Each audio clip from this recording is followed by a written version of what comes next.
Your people are in Westeros. People in Westeros don't know I'm alive. They will soon enough. And then what? They'll pray for my return, they'll wave dragon banners and shout my name. There it is. Trust me. And it's you I should trust, said Jorah. Only you. I don't need trust any longer. I don't want it and I don't have room for it. No one can survive in this world without help. No one. Let me help you. Please. You know I would die for you. I will never abandon you.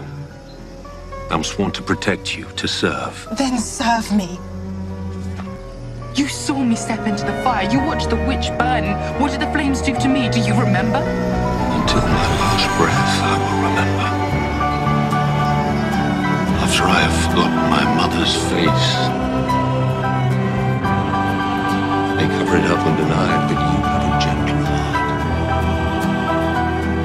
You're learning to talk like a queen. As a queen.